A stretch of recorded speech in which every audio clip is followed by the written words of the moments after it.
Neste bloco eu trago a você a argumentação informal segundo Otton Garcia, na tela. Argumentação informal segundo Otton Garcia. Você tem as etapas. Vejam. Você tem sintaxe de tensão, onde as etapas. Primeira, citação da tese adversária. Então, inicia citando a tese oposta à sua. Depois você vem com argumentos para essa tese que se opõe à sua. Em seguida, você apresenta a sua tese. Argumenta a tese que você vai defender. E conclui. Ora, entre a tese oposta e a sua, claro, vai gerar uma sintaxe de tensão que eu escrevi aí. Ok? Você tem as duas etapas iniciais contextualizando o que se opõe à sua tese. E em seguida, você tem, claro, a apresentação da sua tese e a argumentação dela. Quando a prova pública exigir de você um texto argumentativo, discursivo, é interessante que você se utilize desta ferramenta, que é a tese e a contraposição à sua tese, ou contraponto. Vamos fazer a leitura de um texto selecionado por Otton Garcia. Segue texto de Luiz Alberto Thompson Flores Lenz, promotor de justiça. Veja que, inicialmente, você tem a tese que se opõe. Considerações sobre justiça e equidade. Hoje, floresce cada vez mais no mundo jurídico acadêmico nacional, a ideia de que o julgador, ao apreciar casos concretos que são apresentados perante os tribunais, deve nortear o seu proceder mais por critérios de justiça e equidade e menos por razões de estrita legalidade, no intuito de alcançar sempre o escopo da real pacificação dos conflitos submetidos à sua apreciação. Veja que ele começa a trazer o contraponto. É ou não é? Griffin. Hoje, a ideia de que o julgador deve nortear o seu proceder mais por critérios de justiça e equidade e menos por razões de estrita legalidade. Essa é a tese que se opõe à sua tese. O que eu grifei. Pois bem. O argumento para essa tese. Semelhante entendimento tem sido sistematicamente reiterado na atualidade, ao ponto de inúmeros magistrados simplesmente desprezarem ou desconsiderarem determinados preceitos de lei, fulminando ditos dilemas legais sob a pecha de injustiça ou inadequação à realidade nacional. Veja que o contexto é pura objetividade. Você está diante de dimensão de fatos. Faz alusão a fatos. Ok? O autor está ausente.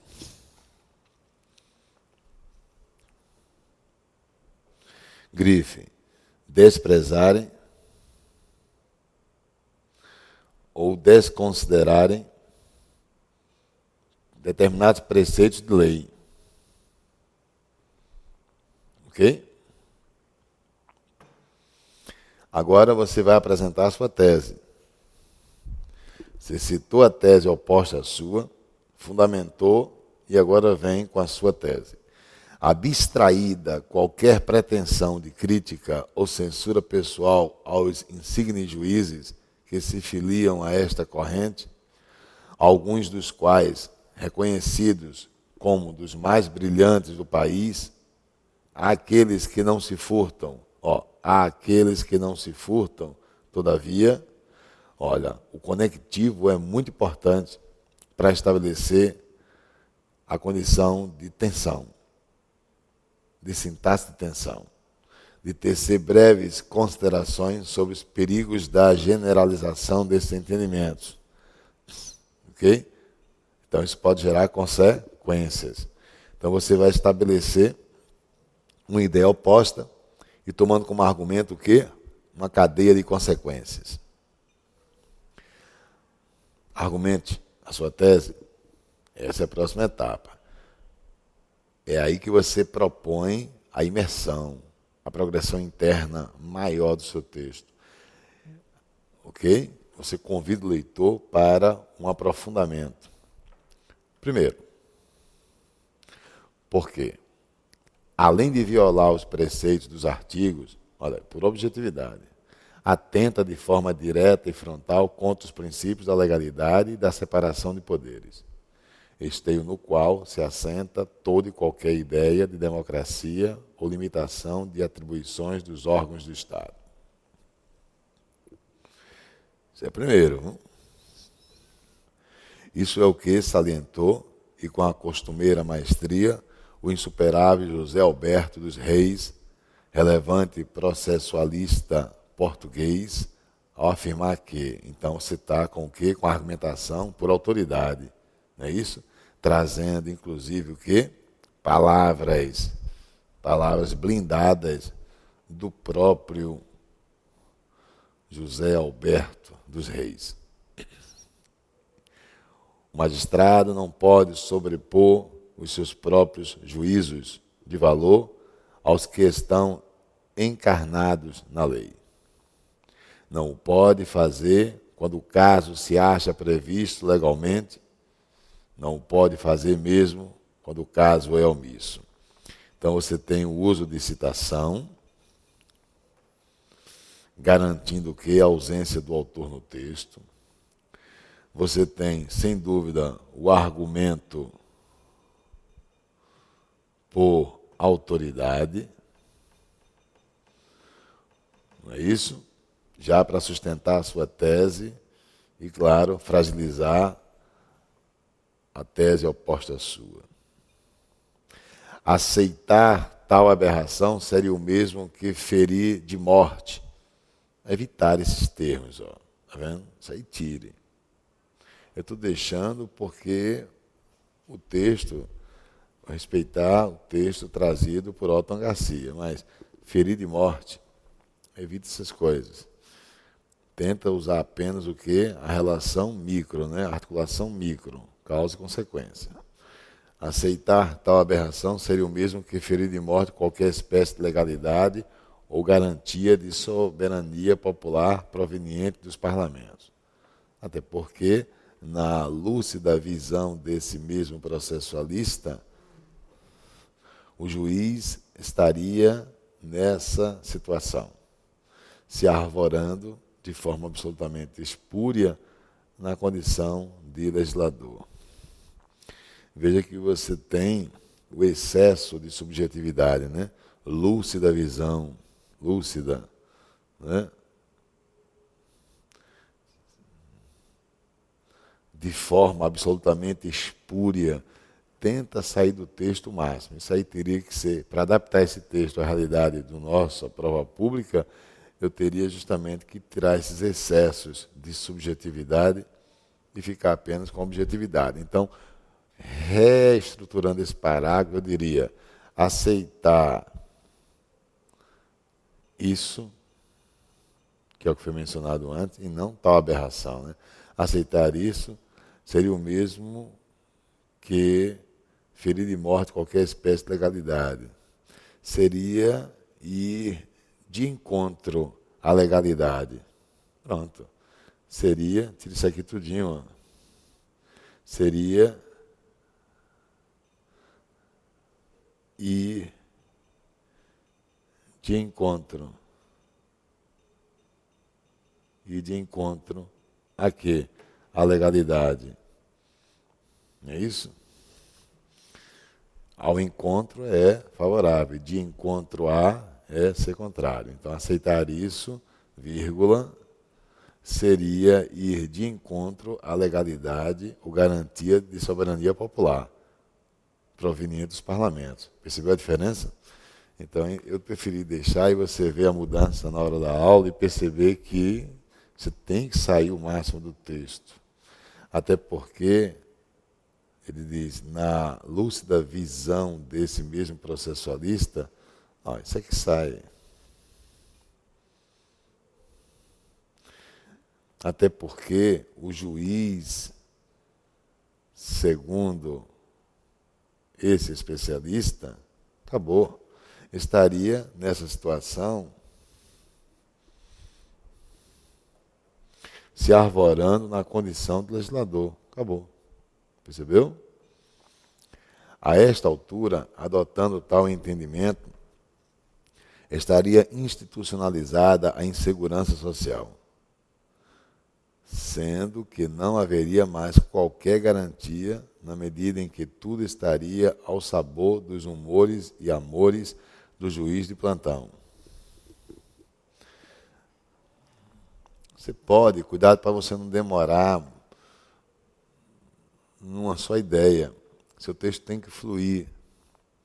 E aqui eu estou vendo o quê? Tudo que está na tela já foi dito. Foi ou não foi? Então você poderia tirar esses excessos, porque o texto tem que ser o quê? Apresentado em progressão. Progressão de ideias, igual aquelas fórmulas que nós vimos nos parágrafos, em sua horizontalidade, lembra? Seja através de plataformas que eu apresentei, uma afirmação, seguida de uma justificativa para a afirmação, tudo com objetividade.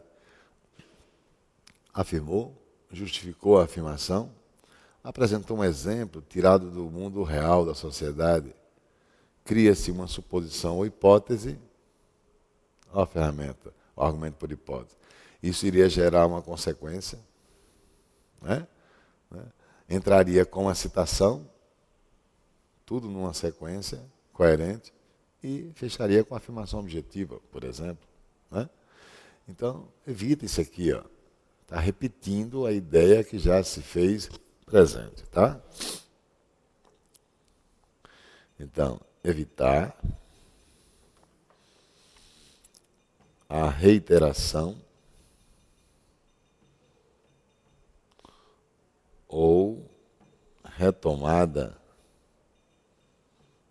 de ideias. Está claro? Isso aí tudo já foi dito. De nada adiantariam as eleições, eis que os representantes indicados pelo povo não poderiam se valer de sua maior atribuição, ou seja, a prerrogativa de editar as leis. Desapareceriam também os juízes de conveniência e oportunidade política típicos dessas casas legislativas, na medida em que sempre poderiam ser afastados por uma esfera revisora excepcional. Veja que isso aqui você vai ter como consequências. Ele está se primando nessa ferramenta, que é a sequência de ideias consecutivas, para garantir e fortalecer o que ele quer como tese em seu texto. Então você tem uma enumeração de consequências. Só que aqui de uma maneira diferente, né? Porque cada consequência está constituindo um parágrafo. Você pode sintetizá-lo e trazê-los no mesmo parágrafo. Ok? A própria independência do parlamento sucumbiria integralmente frente à possibilidade de inobservância e desconsideração de suas deliberações. Veja que os verbos no futuro do pretérito, né, sucumbiria. Está vendo aí? Veja que esses verbos garantem o que? O argumento por hipótese. Ou seja, nada restaria de cunho democrático em nossa civilização. Então você tem o argumento aqui por hipótese ou suposição. Isso, claro, numa sequência de itens consecutivos.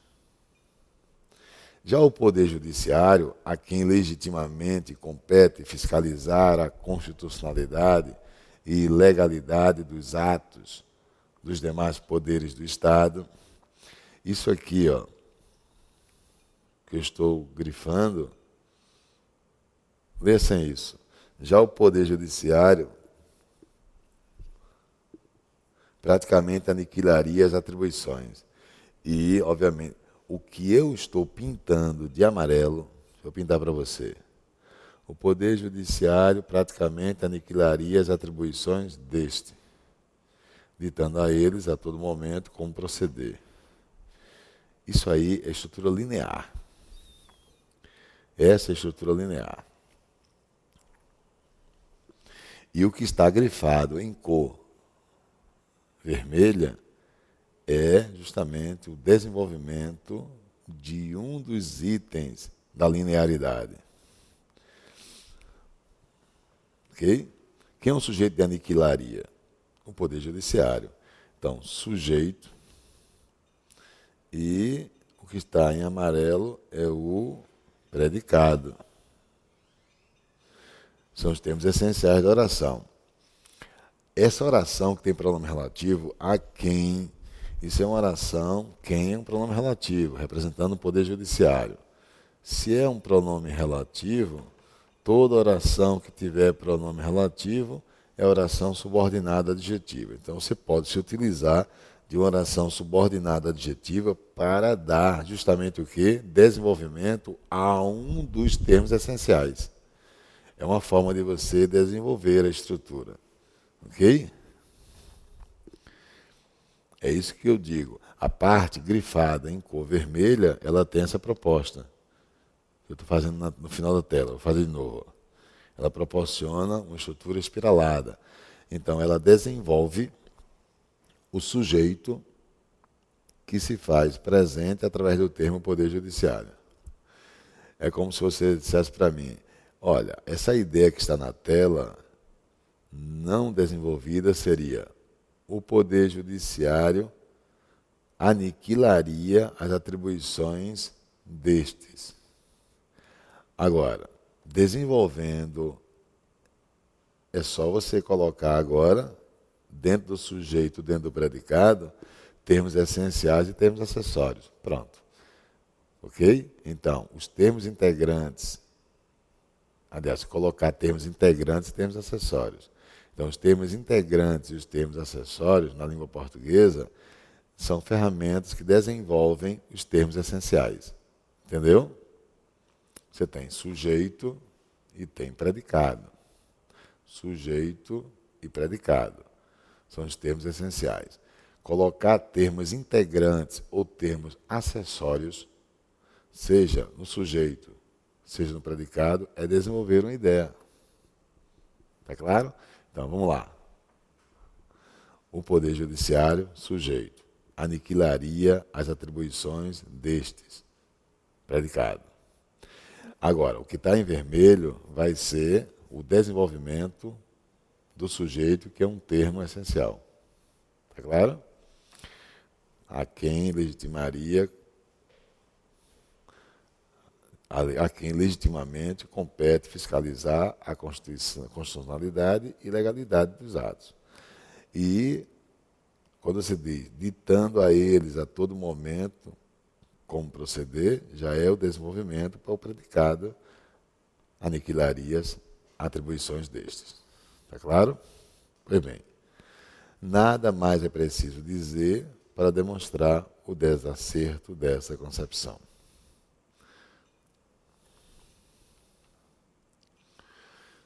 Entretanto, olha os articuladores, ó.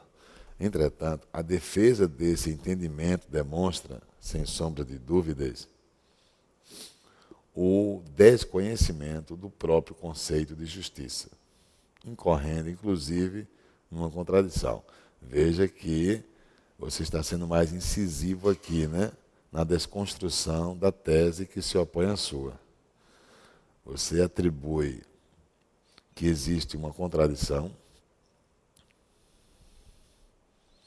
e que existe um desconhecimento do próprio conceito de justiça. Se você diz isso, tem que provar.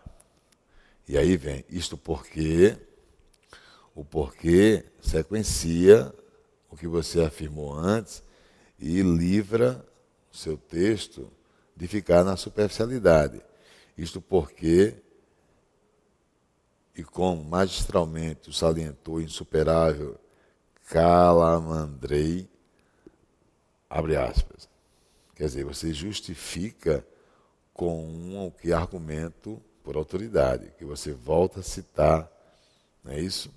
A justiça que o juiz administra é, no sistema da legalidade, a justiça em sentido jurídico, isto é, no sentido mais apertado, porém menos incerto, da conformidade com o direito constituído, independentemente da correspondente com a justiça social.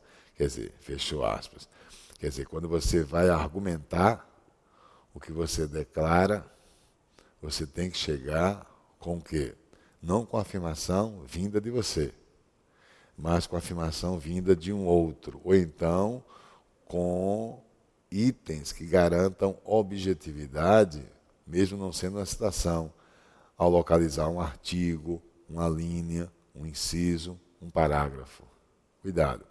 Toda vez que na prova você for justificar uma afirmação sua, tente trazer ferramentas mencionando uma linha, um inciso, um parágrafo, um caput. Está me entendendo? Mas não chegue com a afirmação que seria a sua leitura, sua compreensão sobre o que é normativo e especificamente contextualizado. Está claro? Se conseguir trazer a lembrança de artigos com o seu devido número, localizando no texto, né? É interessante que eu faça. Vamos voltar. Olha a conclusão do texto. Para encerrar, basta salientar que a eleição dos meios concretos de efetivação da justiça social compete, fundamentalmente, ao legislativo e ao executivo. Eis que seus membros são indicados diretamente pelo povo. Ao judiciário, cabe administrar a justiça da legalidade, adequando o proceder daqueles aos ditames da Constituição e da legislação. Veja que ele faz uma conclusão garantindo um paralelismo.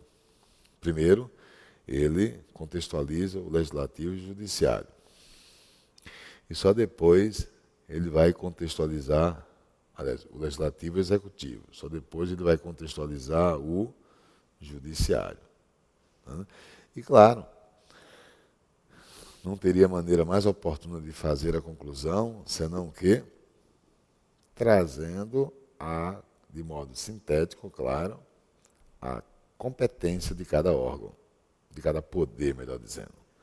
Para encerrar, basta salientar que a eleição dos meios concretos de efetivação da justiça social compete ao legislativo e ao executivo. Então, a efetivação da justiça social é ao legislativo, é ao executivo, mas não é ao judiciário. Então, tirou o judiciário justamente do que está sendo contextualizado pela tese que se opõe a dele. E joga o quê? Ao judiciário cabe administrar a justiça da legalidade, adequando o proceder do que está na legislação. Então, foi sabendo dividir as competências de cada poder que ele conclui o seu texto. E isso proporciona o quê? O fortalecimento da defesa de sua tese. E, obviamente, o enfraquecimento da tese oposta. Ok? Está claro? Bem, no próximo bloco, eu vou trazer para você isso aqui.